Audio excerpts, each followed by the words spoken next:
Hi అండి. ఈరోజు మా చెట్టు చిక్కుడుకాయలు కోసి కూర వండాము. దోసకాయ చిక్కుడుకాయ కలిపి చిక్కుడుకాయలు మా వారు కోస్తున్నారు. మా చెట్టుకి చిక్కుడుకాయలు ఉన్నాయి, అవి మా వారు కోస్తున్నారు. ఇప్పుడే కొన్ని కొన్ని పడుతున్నాయి అనమాట. చిక్కుడుకాయలు కోసి కొన్ని కోసారు, తర్వాత నాకు ఇచ్చారు. నేనే కోసుకుంటున్నాను కొన్ని చిక్కుడుకాయలు. చిక్కుడుకాయ కూర చాలా బాగుంటుందండి. మా పిల్లలకి చాలా ఇష్టం చిక్కుడుకాయ దోసకాయ కూర అంటే. అందుకే చిక్కుడుకాయలు ఈరోజు వండుదామని మా చెట్టుకి కాసాయి. అదిగోండి, దోసకాయలు చిక్కుడుకాయలు రెండు కలిపి కూర చేస్తాను. చూడండి, మీకు నచ్చితే మీరు కూడా ఒకసారి వండుకోండి. దోసకాయ చిక్కుది అవసరం లేదండి.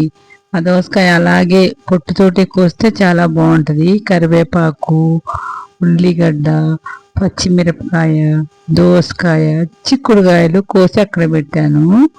చూడండి, ఇప్పుడు కొంచెం ఆయిల్ వేసి బాండీ పొయ్యి మీద పెట్టి దాంట్లో తాలింపు గింజలు వేసుకోవాలి.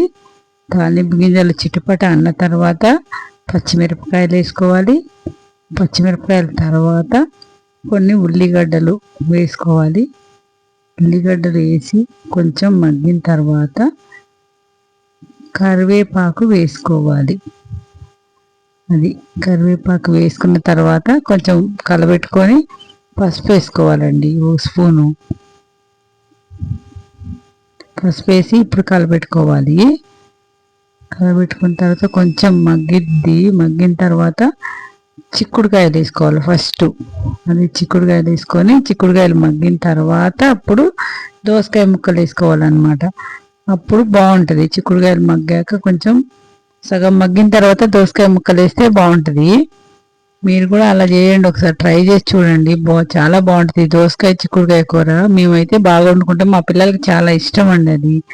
చూడండి, ఇక మగ్గిపోయినాయి చిక్కుడుకాయలు. ఇప్పుడు దోసకాయ ముక్కలు వేసుకోవాలి.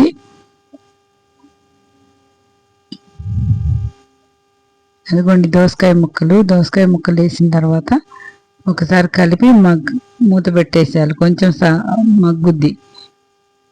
ఒకసారి శుభ్రం అంతా మొత్తం కలిసేటట్టు కలిపేసి మూత పెట్టేసుకోండి. మూత పెట్టేసుకున్నాక ఒక 5 minutes ఉంచితే చక్కగా దోసకాయ చిక్కుడుకాయ రెండు కలిసి ఉడుకుతాయి అన్నమాట.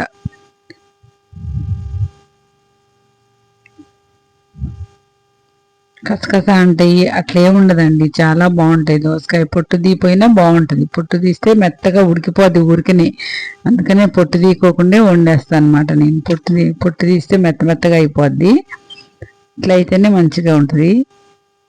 ఇగో చూడండి, మగ్గిపోయింది. దోసకాయలు చిక్కుడుకాయలు రెండు కూడా చాలా మగ్గిపోయినాయి. మగ్గిన తర్వాత ఇప్పుడు కొంచెం ఒక 2 స్పూన్లు కారం, చూడండి అదిగోండి మీకు తగినంత, మీరు ఎంత తింటే అంత. మేము 2 స్పూన్లు వేసుకుంటున్నాను నేను కారం. అదిగోండి 2 స్పూన్లు కారం, 2 స్పూన్లు ఉప్పు, అదిగోండి ఉప్పు వేసి మొత్తం కలిపి ఒక 2 నిమిషాలు ఉంచేసి మూత పెట్టేసి 2 నిమిషాలు ఉంచితే మగ్గిపోద్ది. అప్పుడు కొంచెం కొత్తిమీర వేసి, అదిగోండి కొత్తిమీర వేసి, కొంచెం జలుబు వచ్చి గొంతు ఏంటో పట్టేస్తుందండి. కొత్తిమీర వేసి తర్వాత బంద్ చేసుకొని అన్నం పెట్టుకొని వేడి అన్నంలో అలా చిక్కుడుకాయ దోసకాయ కూర వేసుకొని తింటే చాలా బాగుంటుంది. మీరు ఒకసారి ట్రై చేయండి. నచ్చితే ఒక లైక్ చేయండి, షేర్ చేయండి, కామెంట్ చేయండి.